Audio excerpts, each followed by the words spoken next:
like I said, I'm not a Sheets guru. I know enough to do what I needed to do for me. And I think that's what computing is all about. Is it enough? Do I know enough to have it serve my purposes? And if the answer to that question is yes, then fantastic. And when your needs change, then I think it's incumbent upon you to hopefully be brave enough to then take that extra step and get the help that you need, whether it's a YouTube video or this wonderful opportunity that's sponsored by the Patterson Foundation. So, hey, whatever's out there, grab onto it. So thank you for your honesty. I'm going to go through what the suggested curriculum is today, but I definitely want to use this time to make sure that you have ample opportunity to ask questions.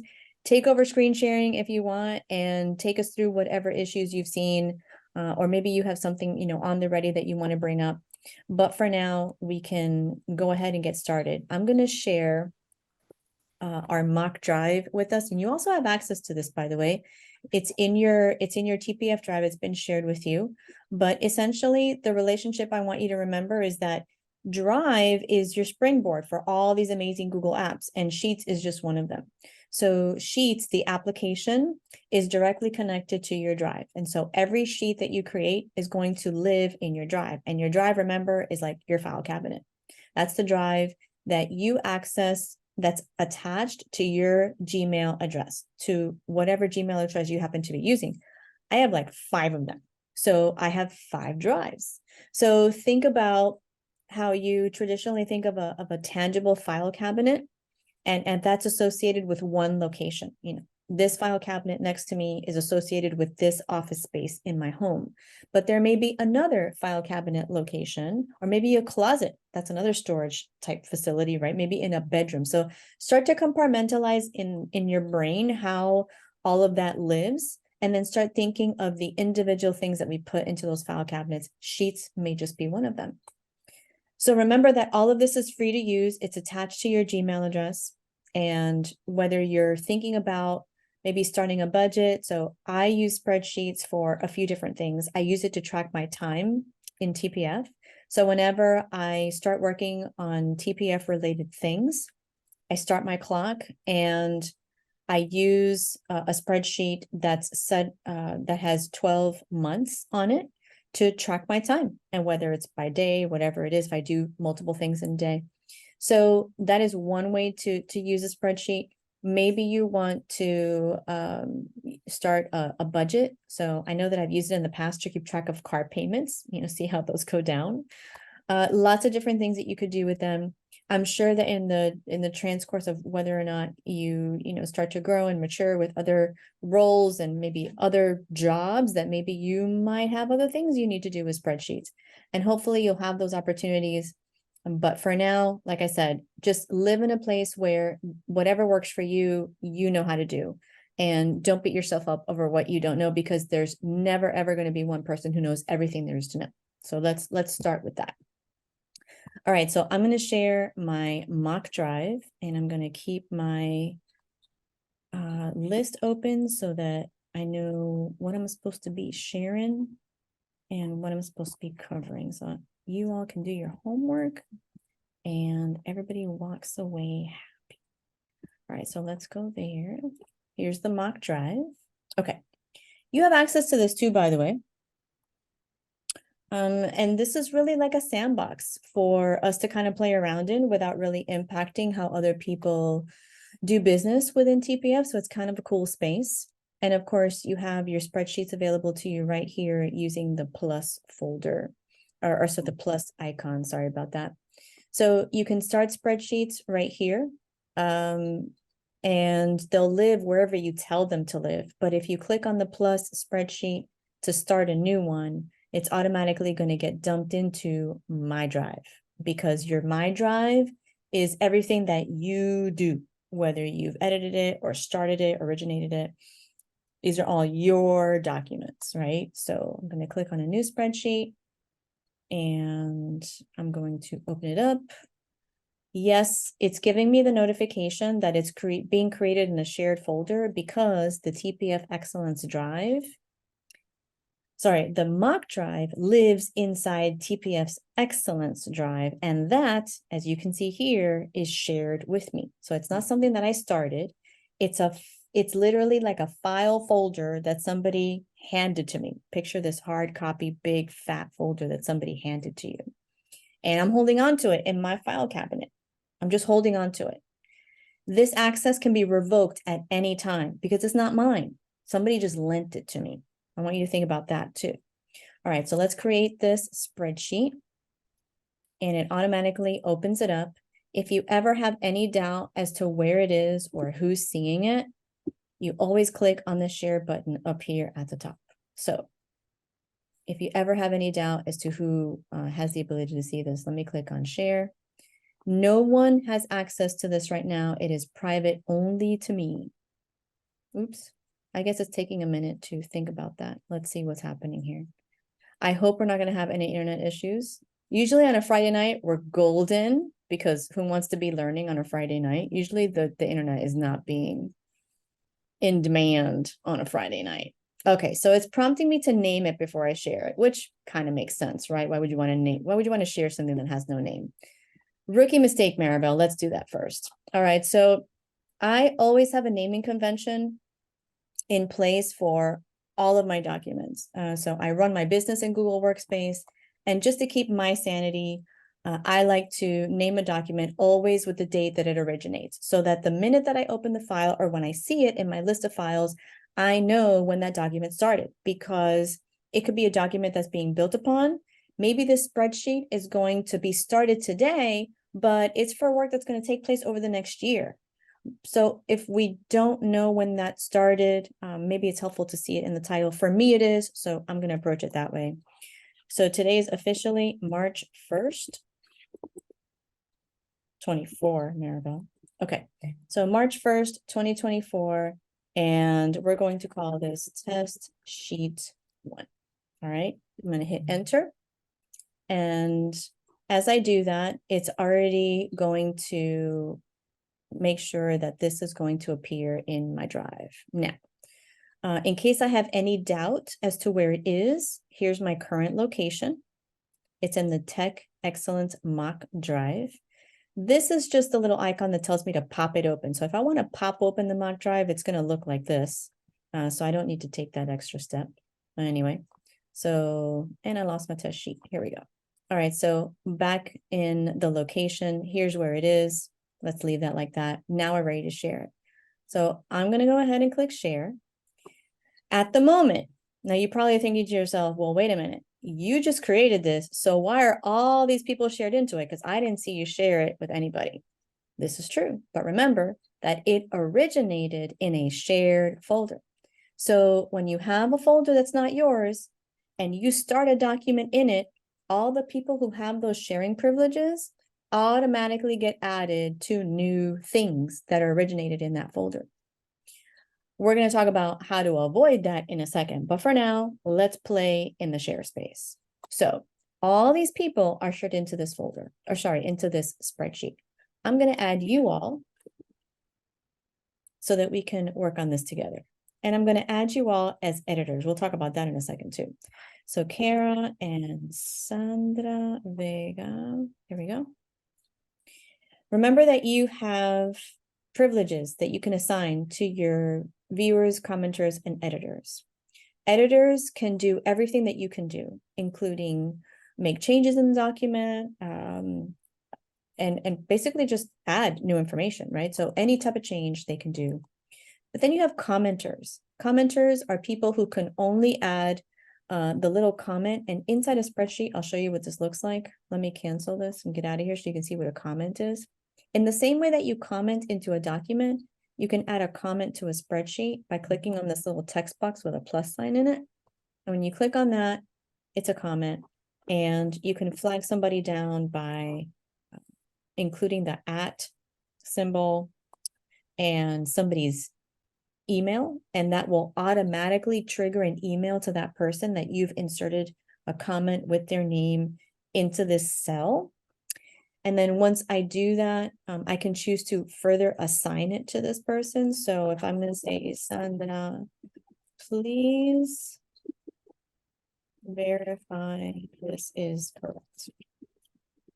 Not that that makes any sense because there's nothing here, but just for illustration purposes. Okay. I'm going to assign this to Sandra. She's going to get an email into her TPF account. And the way that you see that a comment's been made is this little tiny yellow flag. Okay, so those are comments. So when we say that people have comment level privileges, that's what we mean. So I have added no one yet. All right, so let's go back to adding Sandra. And Sandra's going to be an editor. And we're going to add Kara, who is also going to be an editor. And so, of course, by adding viewers, that means that they can only look at the spreadsheet. They can't make any comments or changes to it. Now, if I click on this gear, it's going to further give me some options for other privileges. Now, since both of you are being named as editors on this sheet, I can revoke your ability to change the permissions and share it. So if I want you and only you two to see the spreadsheet, and this goes for documents too, by the way, so Google Docs. If I want you and only you two to be able to see the spreadsheet and work on it as an editor and not be able to share it with anybody else and not change those permissions, then I'm going to uncheck that box. Likewise, if I had designated you all as viewers and commenters and I deselect this, viewers and commenters will not be able to download, print, or copy. This is great when you want to send something that you only want people to see and not touch for whatever reason. And there are going to be instances where that comes in really handy. So if I as a viewer were added to this document and I wanted to download, print, or copy, and I didn't have, this box was unchecked, and so I didn't have those privileges, the icon for me to do that wouldn't even appear on my screen. So the only way for me to take an image, if I really, really wanted it, was to take a screenshot of it, which I know is kind of bad, but everybody does it. So that's really the only way that they could borrow the image, but download the document itself or the spreadsheet itself, nope, can't do it. All right, so I'm going to leave those two enabled, and I'm going to go ahead and send you a message. So you all will get access to this by email. And then once you open it, it will appear in your drive. Okay. So if I were to open it right now while we're on, I will see your pretty little icon show up right here in the top right-hand corner. So go ahead and do that, Sandra. And Kara, you can do that as well. Go ahead and open it. And it'll show up right here as an anonymous random animal. Why anonymous? Sometimes I can see when someone's opened something and I know in who your it case, is. yeah, in your case, it will show up with your image because it's a shared file and we're both working in a shared drive. Gotcha. Yeah, so whatever you designate as your image, I can't zoom in. Oh, I can. See, I see your faces. But sometimes, yeah, it will appear as anonymous. So it all depends on the status of where you're sharing the document. Okay. All right, so we've got this test sheet. We know how to enter data into a cell, right? You basically just pick a cell and start putting documents or start putting information in there. And the flexibility to enter information into a cell is almost the same as a document. So if I were to start entering into A2, which is what this cell is, I could, change the font, and I could change the font color, and I could change the fill and make it really annoying. So all kinds of fun things that can happen. So that's essentially starting a sheet and adding information. So that is just straight inputting. Now, one thing I want to point out is we are operating in the first tab. So look down here at the bottom. We're operating in the first tab of this spreadsheet. So we can't see that just because it's underneath where how do I decrease the? I'm seeing it as within the frame. So maybe try to see if you can minimize or. Yeah. So down here at the bottom, we're working in the first tab, right? But Since this is going to be a collaborative document, let's say this is going to be some sort of calendar. So I'm going to rename it. I'm going to call this January 2024 to be really specific. And then, of course, I'm going to want to add another tab. And we're going to call this February. What I want you to notice here, because this is also a sharing level that you need to be aware of, especially in a spreadsheet, not on a document, because a document is just one thing. But a spreadsheet is actually lots of little things. Okay. And these little things are the individual tabs. All right. So down at the bottom in January 2024, if you look up here on the URL that I'm highlighting in teal, take a look at that. Keep your eyes there because I'm going to switch the tab to the second tab, February. And then I want you to see what happened. It changed the URL completely.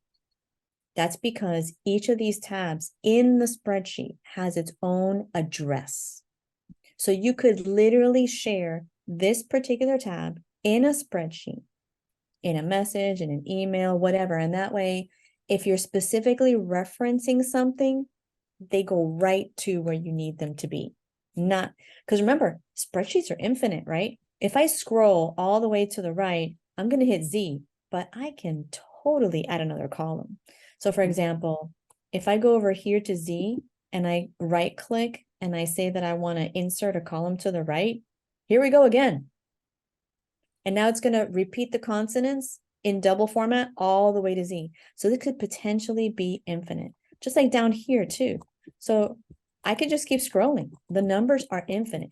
So think of this as a enormous field for you to enter all kinds of information. It really is just a blank canvas. Think of it as a giant wall, but no, a wall is finite. This is infinite. And so that's why this address becomes really important. It's also why things like a comment in the initial cell right here is also really, really important, because when you reference a change or something that you want to draw attention to, you want people to pay attention to this particular thing right here. Any questions so far? Okay. I know that there are different skill levels here. So before I get into formulas, I'm going to show you some formatting things that might make things visually a little more interesting or organized for you, depending on what kind of learner you are. So like I said, I don't get that fancy with my spreadsheets. When I do my time spreadsheet for TPF, it's basically looking like this at the bottom: January, February, March, April, all the way to December. And then I'll write, the date in this column, and then the time, however time elapsed, much time elapsed that, whatever it is that I was working on. And then I'll put activity. This is literally my timesheet for TPF. I don't get that fancy with it. I'll show you what I do with a formula, which is going to hit one of our objectives today. But what I do like to do is maybe add, I didn't want to do that, is add a border. So if I left click and drag and highlight all three cells, I can play with the border piece, which is right here. So if I want to add a border to each one of these cells, I could do that. If I want no border, then I click clear borders. Or if I want to just do an underline, I can do that too. And that kind of makes things easier to see. If you're going to be inputting a lot of data, it's visually straining on the eyes sometimes. So what I like to do is fill it in with a light gray so that it looks more like maybe one of those budgeting spreadsheets. It's just easier to read, especially when you're scanning through information. So these are just things, just little design things that I want to share with you, just to help you, maybe think about how you may want to incorporate this into some of the things that might work out for you, like just useful things. Let's see how we can keep track of time. So let's say that we have the end of the month. Let's say this is a snapshot of the end of the month last year. 226, 227. Oh, mess that up. 227, 228, and 229. Okay. And you notice that it automatically defaulted to the right side. Any behaviors that you want to see affected throughout the entire column, which is A, these are columns and these are rows. These are the rows. So anything that you want to see affected throughout the entire column, you click on the column head, which is the letter A. And because I want those dates to be centered, I can go over here and click on center, or I can justify them left also, whatever makes sense to you. So if this has to do with money, time, I guess we could put in, let's say, this took an hour and then I spent 2 hours here and then it was 2.5 and then this was just half an hour. Well, this doesn't look really helpful because the decimal places aren't being accounted for, right? They're not all uniform and that really irritates me. I'm just a perfectionist that way and it just bothers me.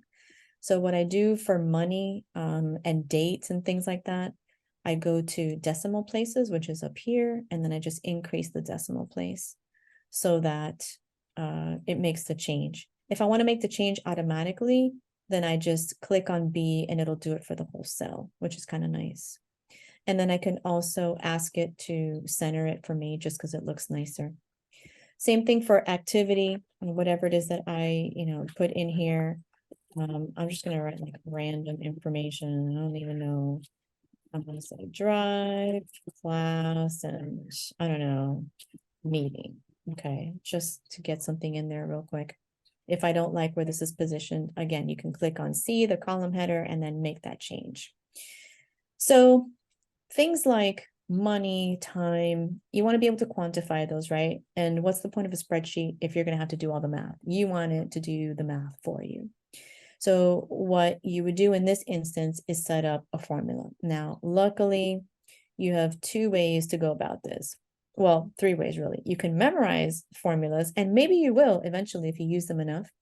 2, you can use the formulas that are already built in, and they're right over here with Sigma. So if you click on Sigma, which is the functions, you can see a bunch of formulas are going to come up here for you, and they're automatically plugged in.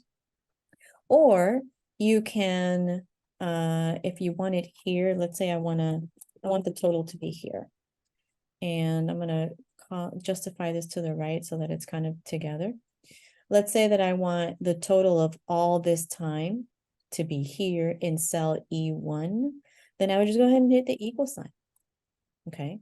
And when I hit the equal sign, it knows that there's going to be a formula that's going to be entered in there.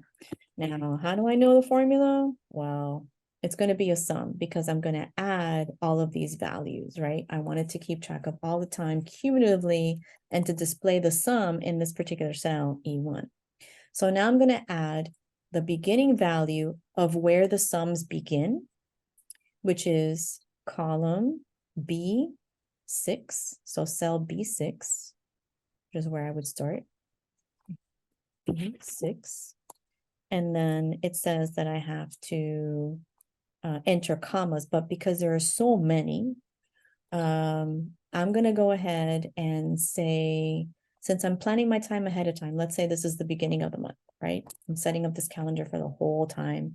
And let's say this is February 1st to March, or to, February 1st to February 29th. And I'm going to say that I'm going to need like 30 cells, right? Because activities are spread out throughout the month. Let's say I'm doing one thing a day. Well, then I'm going to set up my time to cover B6 all the way to B30.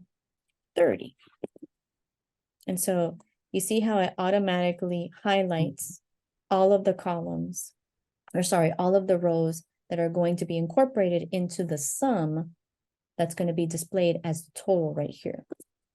All right. So as you can see, it's already added it up for us. Anytime I enter a random number here, it's going to add it. But as soon as I go beyond B30, it doesn't add it. So if you ever exceed the field that you've already designated for it to add it, you just have to make sure. And if you're ever in doubt, you just click on the cell itself and the formula will appear here, just so you know you've covered your bases, right? So B6 to B30. And if you need to add rows at the top, so let's say that I need to start adding rows up here. I'm going to click on row 5 because I ran out of room and I want to add it at the top instead of the bottom, or maybe even in the middle. This is going to throw off what you've designated here for it to create a sum for, right? So If I do that and I right click and I add a row below, if I do that enough times, it's going to throw off my B6. So you just need to be mindful of that as you start to, figure out formulas and, inserting them, and especially when you want them to be accurate and, want them to keep up with what you're doing. You just have to be mindful of the space that you create. So for me, I just kind of play it safe and I go B1 to like B100. And that way I don't have to worry about it. I don't get too specific, and that way I don't get bogged down with having to go back and check. How is this so far? We've talked about quite a few things, actually.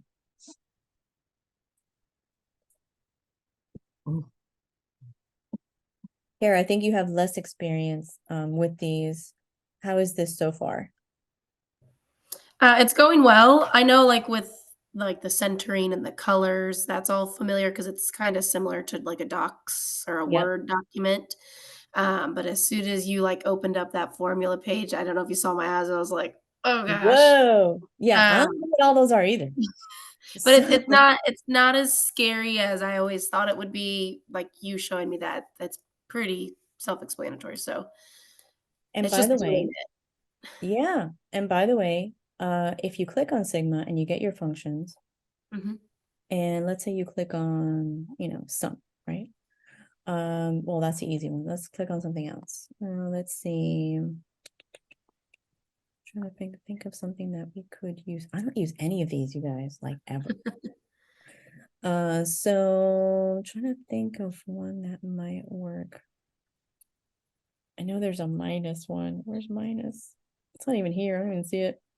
Operator.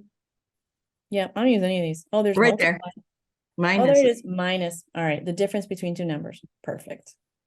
All right. So, and again, this is the cell, value 1 and value 2. What's the difference between one thing and one of the other thing? So it's all here for you. You just have to kind of play with it. And if you ever don't know what any of these things mean, so if you click on Sigma and you're like, what is the array? What does that do? Or what does max, function do? Google it. It will be way more instructional than, just sitting there wondering or not using it at all, I think. So I Google everything. This is honestly the extent of what I do. Your basic operations, I multiply and I add. That's basically it. Most of my spreadsheets just don't get that funky or that fancy at all. But if you do need it to do other things, just know that the formulas are there. You don't have to remember them. They're really all literally there. I'm trying to think of anything else that might be essential to you. One thing, I'm going to skip off to the curriculum to make sure that I'm hitting everything. But one thing I do want to show you is this comment feature. So right now, this has been shared with both of you. I'm going to go ahead and add a comment so that you all see what it looks like in your email. And I'm going to do the at. I'm going to ask Kara. Okay. I'm going to ask Kara, please verify this is true. And I'm going to assign it to Kara. So Kara, you're going to see an email that shows up in your inbox, and it'll say that it's an item that's been assigned to you. When I exit out of it, let me exit out of this because we don't need the function at all. Nothing. Oh, you know what? Sorry about that. I dropped it into, I did not put the comment into the right space, so I'm going to delete it. Yes. And I'm going to put it here instead because that was a rookie mistake. Let's try that again. So at your picker, I'm going to assign it to her. Please verify this is true. Well, let's say accurate. All right, so I'm going to assign that to Kara. I was wondering why it didn't pop up. I'm like, wait, where's my comment? And comments, like I showed you, show up as this little dog-eared tab in the top right-hand corner. Kara gets an email. I'll be able to see, she can actually reply right in here once she opens it up and goes into the comment. And there could be a whole thread in there, which is kind of cool. So you can see historically, if this is an item that's maybe contentious or maybe, people are kind of going back and forth about it, you can see what's been said. And then once it's resolved, you can either hit the check mark or just delete it, whatever way. But it is kind of helpful, especially when you have collaborators. Any questions so far on what you're seeing? No, I think one thing for me, just maybe it's already in the agenda, I can't remember, but is when I was cutting and pasting, yes, I was cutting and pasting from one sheet to another because I had to move clients from one sheet to another tab.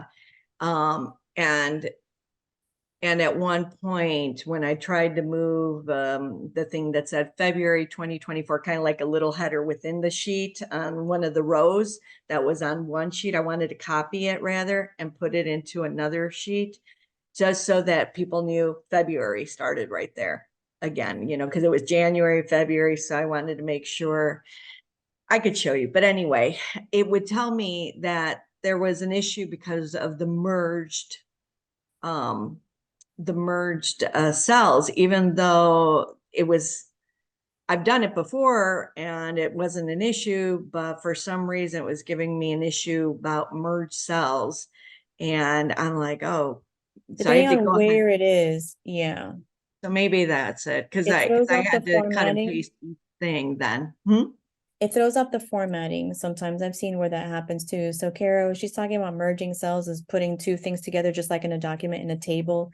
When you set up a table and you want to turn two cells essentially into a row, which is essentially what happens.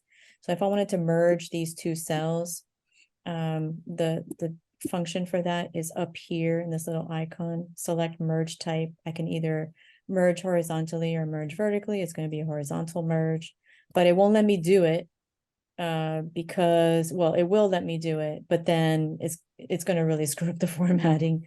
So just be careful, I guess, when you do that. And again, you can always just undo it. I also wanted to show you, Kara, this might be something you could use in the classroom. I know that we use it internally all the time, and this might have come up in TPF also. So where we document photos, like for particular things. So for example, I don't know if this has come up for you before, but when I invoice TPF and I submit receipts for reimbursement, I just add my scanned receipt images right into the spreadsheet. So what I'll do is, let's say that the January tab is where all of my expenses are, and then the February tab is where I'm going to make room for all of the receipts. So I can rename this at any time. I can change the color too. I can do a bunch of things here. I can rename this to receipts, and we can rename this to, well, we can leave that the way it is. Let's keep this as receipts. And then if I click on a cell and insert an image in a cell, then it's going to take the image and push it into that little cell really small. But if I click image over cells, then it will kind of throw it everywhere. So let's see what I can find. Okay. So I'm going to insert this image over the cells. So receipts, pictures, it helps. And it's all attached. It's all part of the same sheet. So if you ever need to reference, for example, if somebody says, oh, you didn't include the receipt for whatever expense this day. Yes, I did. And I'm going to go back up to the URL. I'm going to right click, copy it. And then when I reply to that person, I'm going to send them that link so that they go straight to this tab, which is now called receipts, and they'll find that receipt right in there. Is that helpful? Yeah, very helpful. Yeah, you could use this with, gosh, there are a lot of applications I think that you could use this for in the classroom. So any sort of evidence-based anything, I'm trying to think of what, like even a scrapbooky kind of thing. You probably do that in slides, but you could do a lot with, you could have, if you wanted a spreadsheet with your individual students, let's say each one of the tabs was named for a kid, you could rename each of the tabs for a kid And whenever you catch them doing something good, you can take a picture of them and put it here. And at the end of the year, you have this nice scrapbook you can share with parents or just the kids themselves. So I don't know, just something I thought of. But Idea. what was that? That's a great idea. I mean, I never knew about this image thing and putting receipts in it. I really like that idea. Yeah, receipts, pictures, any image really. So it really is up to you to decide how it'd be most functional for you. I do this all the time with invoicing. It just makes it so much easier because from here they can enlarge it, they can print it. It's just really easy to do. And that way you have an electronic copy of it. You don't have to worry about keeping all this paper all the time. And it's there for posterity. So that is another thing I wanted to show you. There's also other things that you can insert from other applications within Drive. So for example, a chart, you can also insert a drawing, which is a separate app itself. So for example, this will open up the drawing app. And if I want to, I don't know, you can even do your own signature here. So if I wanted to just draw this freehand, I could. It's the scribbler, right? And just, oops, not that. Undo, see, undo. If I wanted to just draw my name, I could do that. I could save. Let's say I want to draw my initials. I want to save it. There it is. So grading papers. Maybe you want to initial something. There it is, it's drawing. And if you ever need to, did you have eyes on this? Yes, I did. Boom, insert my initials.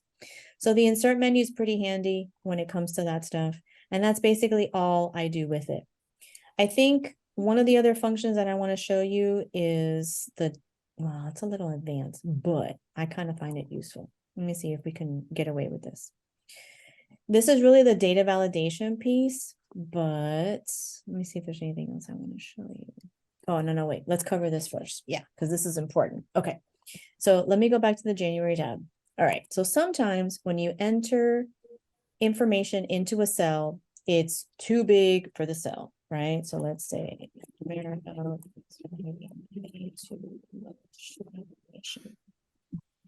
okay, and it's effectively just spilled over into D11 and E11, which I don't want it to do. I have two choices. I can option one, stretch out the cell to make it fit, or I could highlight the cell that the information is in. And remember, in Excel or in Sheets, you don't edit here, you're actually editing up here when you're editing the information. So if you need to go back to something that's already been written, you can't, you can do it here, but what you're actually doing is editing up here. So this is also the space where you'll get more real estate. So you can actually take your cursor, and when it becomes that double arrow, you can pull it down. And so for example, if I have a lot of information, Maribel is writing way too much information, and I want to turn this into a column, I can click Control and Return, and it turns it into a paragraph. Now it's a paragraph. Okay, that's great. But it's adapted to the size of the text or the amount of text that I've put in there, which is kind of cool. If I hadn't moved this, I wouldn't see it because this is the default right here, see? And it looks like there's nothing there. So you can pull this down and kind of see everything else that's going on in C11. So the other choice was, again, you can either stretch this to make it fit, or you can go into format, go into wrapping, and you either decide that you're going to overflow, which is what it's doing now. It's overflowing into the next cell, or you can wrap it, which means it's going to automatically make it into a paragraph and show you everything, or you can clip it, which means it's just going to show you what's visible in that cell right now. So you can see that there's obviously more writing there, but because I've selected clip, it's not going to show me the whole thing. If I wanted to see the whole thing, then I would wrap it.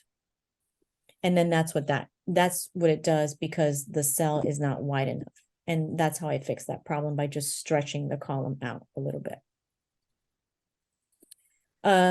That's sort of how you can try to imagine how people set up fancy spreadsheets, with like empty spaces and stuff like that. By the way, if you ever wanted an empty space, all you had to do, let me move your speakers out of here. The thing with the Zoom thing is kind of annoying. So if I wanted to white out these cells, then all I would do is merge them, merge all. And it becomes a blank space, which I then could fill if I wanted to, and you wouldn't see the grid lines anymore, which is kind of neat. And if you're ever done with your spreadsheet and you want to remove all the grid lines, you can do that as well. And the text is just kind of floating in space without all of the grid lines. All right. Questions there? Anything there that's interesting that we need to go over, or anything new that I haven't covered yet? I was always curious how to like what you just did with the cell and making the words not go across a ton of cells. I could never figure out how to fix that. So thank you. Yep, stretching. And you can stretch rows too, by the way. These are totally customizable. So the crosshairs is this, right? Mhm. So when you come over to a row and you get in the crosshairs, you can pull. You pull down, you make it wider. Yep, I knew that part, but like when you originally had it all typed out and it was going across, across, across, then you hit the clip Yep. button. Yes, like that. Yep. Yep. Um, And notice how it shifts everything over, right? Because now C is Mhm. really big, so it has to shift everything over. Yeah. That's why these things have to be infinite, because of all this customization with spacing. So Mhm. that's why this could literally go on forever, vertically and horizontally. So it's just another thing to keep in mind. And I think the wrap feature is so important because so often we print up in portrait versus landscape. So, because sometimes we can't fit it all on one sheet, and Right. it's just easier to wrap it so it, you can print up 10 sheets and it's all, let's say 5 columns Right. on 10 sheets, and you can still view it and print it. And by the way, the text up here, which appears, you pull down and pull up. This is the same in slides too. So in slides, when you're doing your speaker notes, you can make that speaker note box bigger by pulling that down also. So when you skip over to slides, try that out, take it for a test drive and see if that works for you. Because with the speaker notes, it's usually this tiny little box at the bottom. And all you have to do is pull it up and you get a whole lot more real estate, which is really cool. Okay, so let me make sure we are hitting everything. I don't want to leave you all in lurch with homework. Okay. I think I'm going to look at the toolbar options a little bit more, and then we'll maybe hit some practice. Okay. And I don't know if you Yeah. can show, and I don't know if Kara, if this is important, but sometimes like the date function, where you can choose Oh, yeah. different formats for the date. I had to Google and figure out that a few years ago, because that was like, it kept challenging me. I'm like, wait, why is the date looking different in one Yes. and versus another? That's all up here. So you'll see, like, for example, let me see if it does it. 3/1/24. Okay, let's see. Or 3/1/2024. No, it took it. I know what you mean, Sandra. I'm trying to replicate it. Let me see. Probably under, yeah. Let me see if it's. yeah, sometimes it will like cut off the year. Yeah, Mhm. I yeah. did I've one. seen it also with oh gosh, I wish I could. It's I think happened it's under before, now I don't know format. how to If you replicate it. highlight, I think if you highlight and go to format, it might be there. Under, well, Yeah, but the problem is it's not, I wanted to convert it for me so that I can show you how to switch it back. And that's what it's not doing. And I can't remember how to make the mistake so that it so that it changes it. But anyway, your number options are here. So whenever you're working with numbers, it could be just a regular integer, percents. If you're using this for like a budget, then you get that. But here's your date feature and your date and time stamp. the Oh, date, custom date and time down below. right, yeah. So right now it's in this format. So Mhm. maybe if I entered March 1st, 2024. Oh no, I kept it. I forgot how to replicate it now. It's happened to me before. Mhm. I remember how to replicate it now. But anyway, you have lots of options here for number and text also. So if you ever get issues with, if you want to make things bigger, smaller, bold, italic, you have those options here as well. We talked about wrapping. I think the other thing I want to show you, because I think this is probably something that you're really gonna, it's not part of what we're supposed to be doing today, so I'm going to show you real quick, is data validation, which I really love. So that is data validation. So you go to data and it's data validation. This is where you can insert a drop-down menu, which is really cool. Let me move. All right, so I'm going to add a rule and I'm going to say, it's going to apply to the whole column and it's going to be a drop-down menu, right? And the first option is going to be Kiara, and the second option is going to be Sandra in alphabetical order. And I'm going to change your colors. And that's it. So that now, if So for that's how example, it is. I get it now. I wondered about that. yeah, and this applies, it could be a date, it could be anything. And you could color code or not, but whenever there's a selection, this is how it's done. It's done through data and data validation. That's it. Which might be helpful to you. So there's a freebie there for you. All right, so I am going to turn the keys of the kingdom over to you all. I'm going to stop sharing and have you all share this test sheet that we've been working on so that we can kind of play around for the next few minutes. Let's try entering some data, adding some comments, referencing somebody's email so that it will trigger the email, and then we can make some edits. Maybe try the sum formula or any other formula you feel brave enough to try. So yeah, who wants to try sharing first? Do you want us to share our screen or? Yeah, share your screen with test sheet 1 that we've been working on together. The Let's one that just you adding a tab at the bottom. What's that? the one that you shared with us, Uh-huh. that one? Okay. Mhm. And just to clarify, I know you had sent me that comment. I never received an email for it, but when You I didn't. opened it, You didn't get an email for that comment? Did I I delete it? did Let me check. I did not. It's still in there. I see it in the test sheet, but I never got an It didn't email. trigger an email for you? Mm-mm. That is odd. I know. I even went. Let me go into my. Did you refresh it maybe? Yep. Yeah, it was when you sent it, right after you sent it, I'm sitting there hitting refresh, and it never popped up, and I didn't want to interrupt Hmm. you. So, yeah, it's still not in there. But I can see it in the spreadsheet when I open the spreadsheet.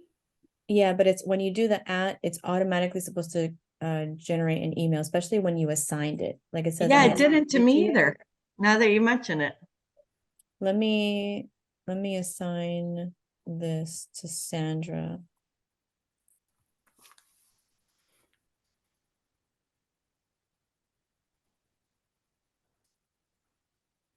All right, Sandra, let us know if you see an email.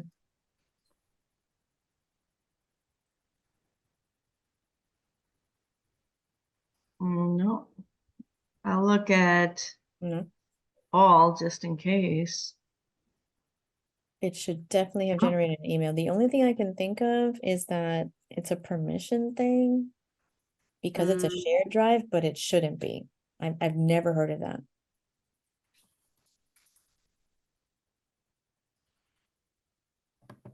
So the safe way to do it always is to copy the URL, or if you're sharing it for the first time, then you go here to the share button, right? And add them in. If they're already shared into the document and you want to call somebody's attention to it, the spreadsheet itself, or one of the tabs, then copy the URL. Right click, copy the URL, and generate an email. And that way you know it's going to get there. But I am perplexed as to why it's not generating the email, because it's supposed to automatically. Hmm. Yep. Yeah, and I'm clicking up here, all the comments. So if you ever wonder, sometimes the little dog ears are a little hard to see, especially when the sheet is very vast. So if you wonder whether comments have been addressed or whether they've been seen, then you can click up here next to the share button. You see the little sort of like a chat thing. You click on it and it shows you all of the comments that have been generated. And then Am I missing some? Maybe I'm not on shared. I don't see your I'm screen. not sharing. I'm sorry. I'm not That's sharing. okay. I forgot I wasn't sharing. I'm sorry. That's All right. okay. So yeah, let me go back. I was So just following along as you spoke on the other one. Yeah. I'm sorry about that. Yeah, thanks for reminding me. So, sometimes the little dog ears can be a little hard to see, especially if the sheet is really vast. So if you ever want to keep track of documents, the best way to do it is to go up here.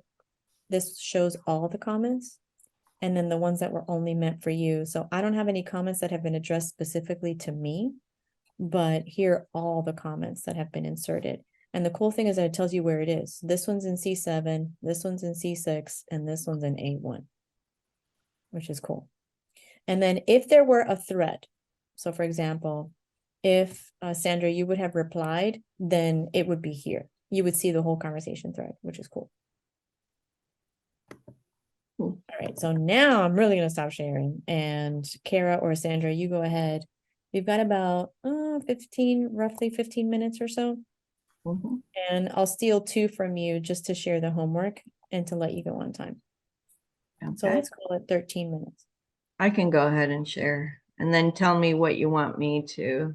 Don't worry, I've already started my little tasks and I started already going down on the, I just didn't get Whittling to. away, whittling Yeah. away. Yes. So do me a favor, hover, go to one of your tabs and don't click on it, just hover. Okay. Just stay there for a second. Okay, you see down at the bottom of the card where it says memory usage? Yes. All right, so as you move along, Yes. you'll see that it changes. So go to the next one, go to email. That one's bigger. Yeah. So this is the memory that it's taking to keep this tab alive. I'm so glad you showed me this already. Right Like I now. said, I already have my little tasks going on. So All right. I'm gonna get those all closed off. But that makes it real for people when they see the memory that it takes to keep this Yes. going. Like, oh, wait a minute, this doesn't just happen. No, you're actually asking your computer to remember all of this all the time. Mm-hmm. Mm-hmm. All right, So hit it. So what I can know do? you work on spreadsheets at least a little bit, Mm-hmm. but what did you learn today that maybe you want to practice more of? Or if there's a question that I could guide you through, then you can throw it up here too.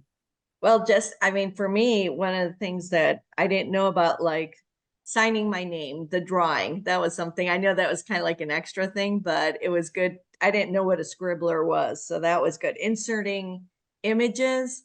Yeah, if you That's go to your insert menu, they're all there. You can insert images, you can yes. insert pivot tables, you can insert, yeah. So That's let's say I just want to just to see that way I have. So I just hit one of these box. Well, that's got your signature. Let's say I hit it right here. I just have to hit one of the cells. yep, you hit And one then of the I'm going to cells go to if the that's where you want insert. it to be dropped. Yeah, Because let's that's just where it's say going it to be is. dropped. And then if it says in cell, it would be the one cell. If it says insert images over cells, it's like what you did with the first image. Exactly. Well, hit the in cell so you see the difference. It becomes honestly a little useless for me, but I want you to see the Yeah, I difference. do want to see what it, let's say. Just pick any picture. Yeah. Okay. Let's just say that one. Yeah. Let it do it. Oh, No, yeah, that would not. yeah, it's useless. It's kind of I useless, got it. but I Mhm. mean, picture like maybe icons. I mean, it has a use. It's just not useful to you this way. Yeah. And Okay, so then if that's you want helpful. to delete it, just delete it. You can hit delete or Oh, yeah. delete, I you can- can- yeah, use your delete key. Where's my, oh, delete like that, the key. Yep, Perfect. and it's gone. And now Oh. try overcells. Okay. Insert and image and oversells. You got some emojis there. You can insert some emojis too. Hey, Kara, if your kids insert work in here, you can insert emojis next to it or a grade. There we go. Perfect. Yeah. Excellent.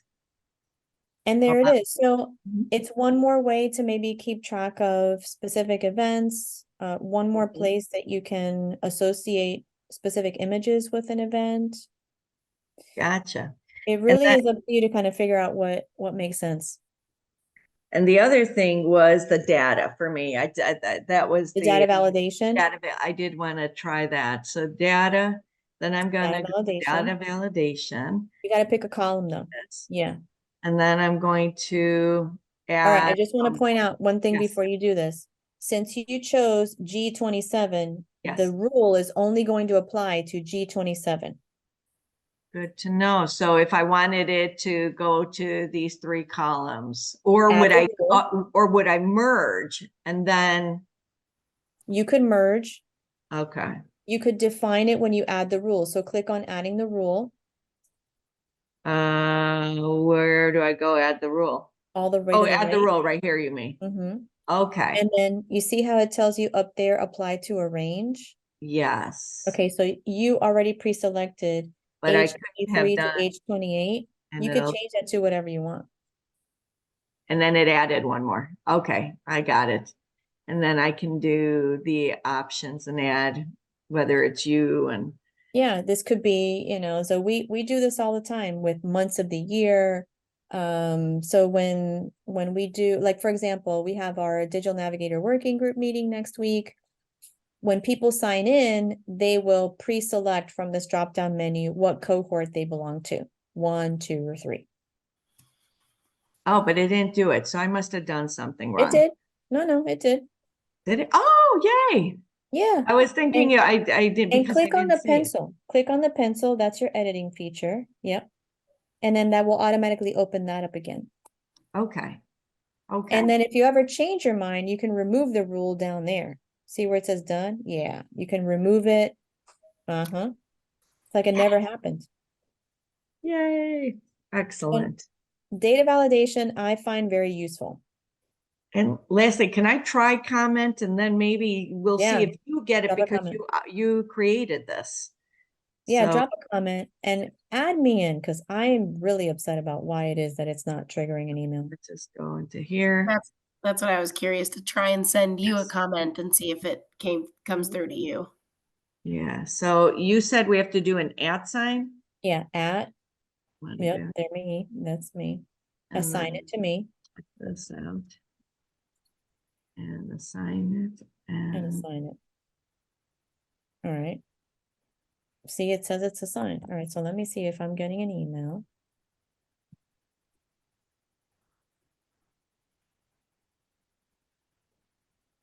So far, I haven't. This is very disturbing. well, if you figure it out, let us It know. I always mean, used to because do it before.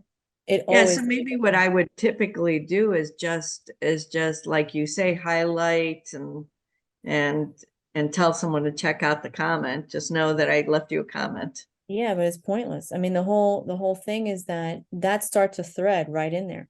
Hmm.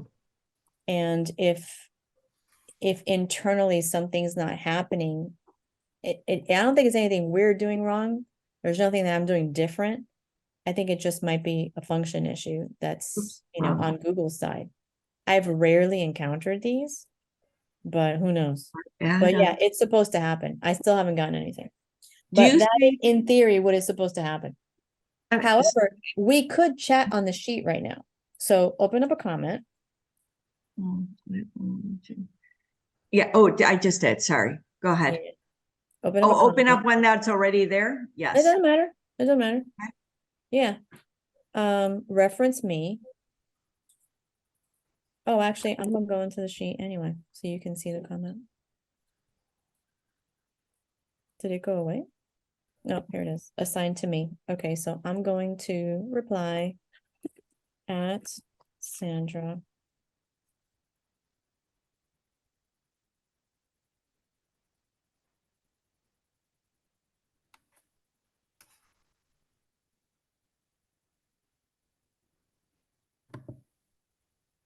Ah, Shows up as a thread, and then again, if you ever have any doubts, just click on the little, yep, a little higher and to the left. It's the little box, it's the box next to the camera after sharing. Go up. oh, it's sorry. Hold on. I have to move this thing. Yeah, the Zoom thing. Okay. I know, it's always Right in my there. way. Show chat. No, not that Nope. one. It's the Oh. comment. Oh, there we go. Yeah, see all the comments? Yes. And then you see my reply in there. I love how Yeah. it's time stamped and everything, which is really cool. Now, Yes. if you want to resolve it, since you originated the comment, all you have to do is click on the check mark and it all goes away. See? All right. Yeah. That's just one more collaborative feature, especially when you've got a lot of eyes, and folks working on the same document. It is Yeah. kind of helpful to keep the comments in document or in sheet in this example. Just because emails, you have to go back. What'd you say? What was the last thing? If it's all kept in document, I think it makes it much more collaborative and more efficient. That's awesome. I'm going to stop sharing so that Kara can do her magic. Take it away, Kara. All right. I don't know if I've even ever shared my screen before, so this will be fun. Hey, look at you sharing screens on a Friday night. All right. To share the screen, you have to pick what you plan to share and then hit the share button so that it Got it. becomes an option. So do I need to have the Sheets document open first? You have to have it chosen. So it has to be the tab that's highlighted in your browser. Got it. I'm actually using you guys in a browser as well because my Zoom app said it needed to update and it was taking forever. So I just opened you as a Mine's tab. doing funny things. So I have to ask it to load a room twice. I don't know why. All right, I'll let me figure try. it out. Share screen. She's doing it, folks. I think I have no idea what I'm doing. Oh, Yeah, you do. I found it. Okay, this one. Did I do it? You did. This is weird because now I don't see you guys or myself. All right. So you can you might enable your view. So if you enable your view, at the top right hand corner, you should see view, and you might be able to select. I see you guys really small, and they're like thumbnails on the right. Gotcha. Yeah. So can you see? Do you see like on my screen? Sorry, this is totally not even about sheets. No, I see test sheet 1 Mhm. and In the comments. and the comments. Yeah, you have that zoomed in. Perfect. So Yeah, if I X there out you of that, go. you can see Look that. at you, killing it. I did notice, like, when we just had the comments open, you had said if you were the creator of the comment, you could hit this check button, but if I checked it, would it It's going to erase go it? away because you're an editor. Click it. Got it, because I'm an editor. But if I weren't an editor, I wouldn't be able to do that. You wouldn't be able to do anything Okay. on the sheet because you're not an editor. All right. So Yeah. don't hit that check button though on other people's comments unless On other it's people's yours. comments. And then if you wanted to only find the comments that were addressed towards you, you would click on the For You tab Oh, up at gotcha. the top. Yeah. Oh, And those cool. are just the ones that are for you, that mention you. Got it. Do you want to try the sum formula or entering data? Yeah, I was just gonna say the sum formula would be nice to try. Should I go down past these? Doesn't matter. Doesn't matter.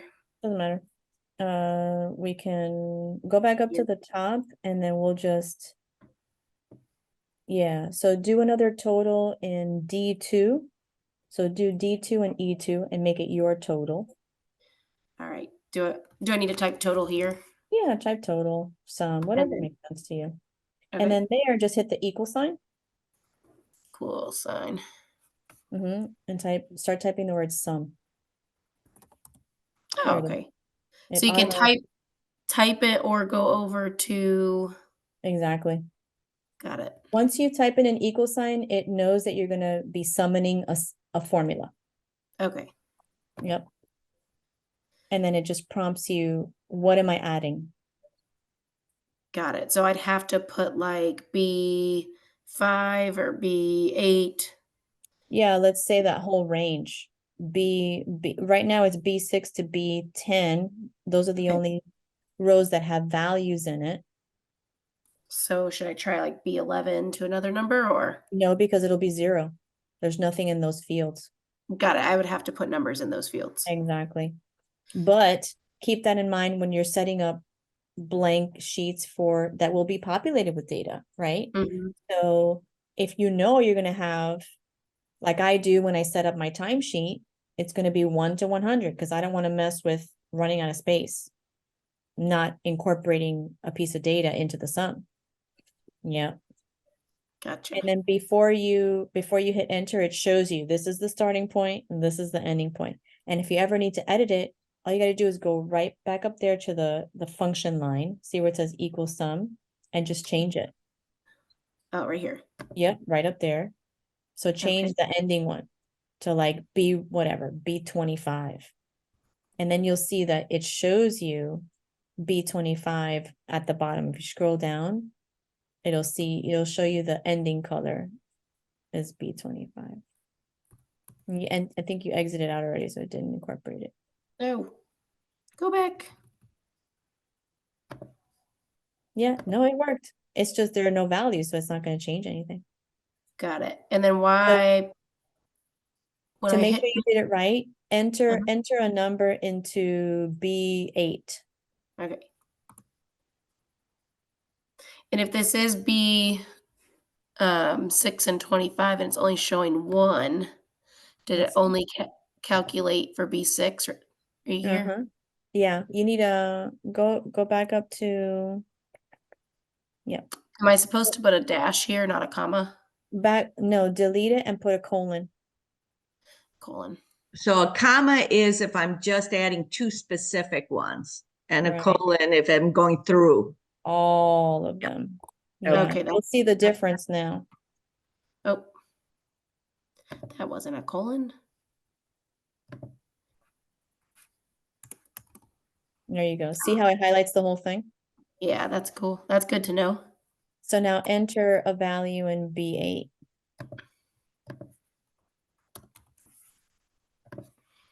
And see how the total changed. Mm-hmm. Yeah. Honestly, That's the good to sum know. is probably the most useful one Yeah, I'd say for so me. too. Yeah.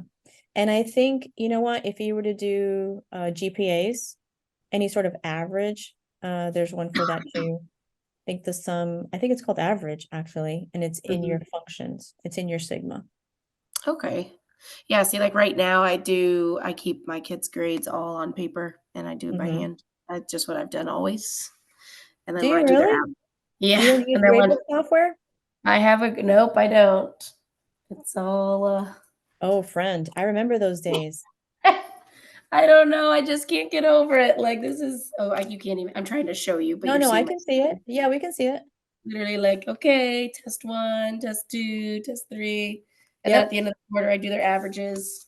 Oh, Yeah. my friend, you're gonna have a spreadsheet gradebook in no time.